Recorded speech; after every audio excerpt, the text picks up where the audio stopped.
3월 1일 만세운동이 일어난 직후 만세운동 민중을 진압하기 위해서 조선총독부는 용산에서 보병과 기병을 배치했고 헌경을 원조하도록 하였습니다. 군중은 경찰서, 우편소, 면사무소를 습격 방어하는 등 점차 과격해졌는데요. 이로써 군경의 병기 사용도 그 강도를 높여갔습니다. 조선총독부에서는 3월에 경기도 만세운동 중 발표가 앞서 있었지만 가장 과격한 곳으로 수원과 안성 이 두 군데를 꼽았는데요. 당시 일본군 보고에 의하면 4월 30일까지 경기도 내에 출동한 일본군 병력은 825명입니다. 26개 지역에 파견이 되었고요. 헌병경찰이 출동했던 지역에 비하면 군의 파견 지역은 적습니다. 이는 군의 역할이 탄압에 직접 투입되기보다는 위압을 위한 공포심 조작에 있었기 때문입니다. 3.1운동이 일어나자마자 경기도 경무부는 곧바로 사찰반을 조직을 했는데요. 이러한 사찰반은 한국인하고 일본인 166명으로 구성돼서 9개 반으로 활동을 하였습니다.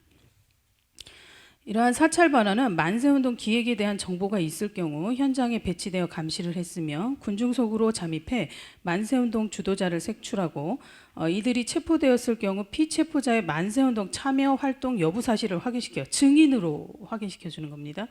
4월에 들어서 만세운동이 더욱 치열해졌는데요. 때문에 군경의 치안 인력 보완이 필요했습니다. 특히 일본인 가옥 방화와 같은 소문은 제한일본인 간의 자위단을 조직하는 데 영향을 미쳤습니다. 이와 같은 제한일본인 자위단은 대부분 소방조원과 제한군인들로 구성이 되었습니다.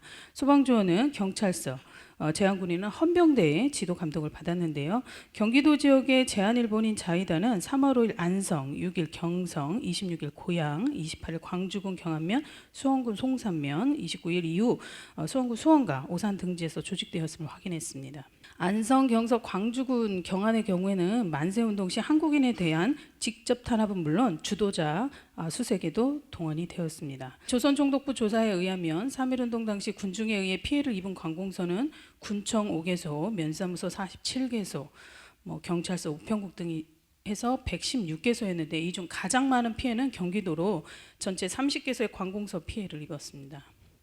더구나 행정관리들이 만세운동을 주도하거나 참여하는 경우가 상당히 많았거든요.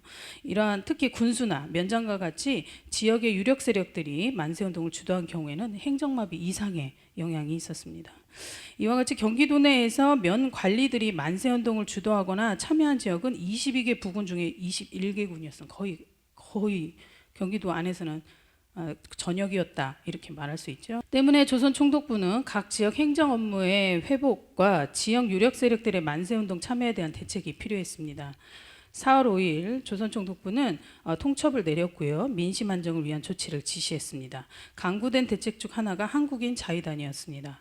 한국인 자위단은 관민 일치를 전제로 한 자중자위, 자경 자립을 목적으로 내세웠는데 경기도 내에서는 5월 15일 전후로 한국인 자위단이 도 차원에서 조직이 된 것을 알 수가 있습니다. 조선총독부는 4월 30일까지 경기도 내에서 44개 지역에 발포가 있었으며 이 중 37개 지역은 헌병경찰에 의해 7개 지역은 군에 의해 실시되었다고 보고하였습니다. 그러나 실상을 살펴보면 더 많은 지역에서 발포를 비롯한 병기 사용이 있었음을 알 수가 있습니다. 3월부터 6월까지 경기도 내에서 있었던 만세운동은 440건이었습니다. 이 중 발포, 발검 등 일제 측 탄압이 있었던 사건은 60건이었으며 5건을 제외하고는 대부분 발포가 행해졌습니다. 발포 이외 5건도 병기 사용, 그다음에 발검으로 사상자 발생이 뒤따랐습니다. 적어도 사상자와 체포자를 포함해 피탄압 인원은 6,500여 명 이상이었다고 보고 있습니다. 일본 헌병대 보고에 의하면 체포되었던 5,614명 중 4,779명이 처분을 받았습니다. 경기도 경무부장은 강압적 탄압으로 인해 표면적으로 평온 상태로 돌아왔으나 뇌리에 박힌 독립사상은 일생 빠지지 않을 것이다.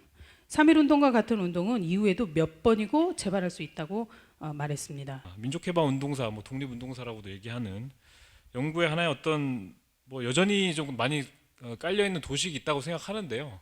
그 도식이라는 게 일제 잔인한 폭력성, 강고함, 또 거기에 또 이제 반응하는 민족의 혹은 민중의 가열찬 투쟁 이런 어떤 구도가 있는데 그게 완전히 틀린 말은 아니겠습니다만 어떤 적을 좀 강하게 좀 묘사하고서 그에 맞선 저항의 어떤 숭고함, 위대성 뭐 이런 부분들을 드러내는 서사, 이런 부분들이 어떻게 보면 좀 부조적으로 파악이 되고 있는 것은 아닐까, 왜곡과 과장이 좀 있는 것은 아닐까라는 약간 생각도 좀 갖고는 있습니다. 단합기구가 주도 면밀함이 없는 면에도 있겠지만 한편은 그 내부의 우왕좌왕이라든가 모판이라든가 혼란, 그런 양상들이 또 3.1운동을 또 지속될 수 있었던 또 하나의 뭐 밑바탕은 또 아니었을까.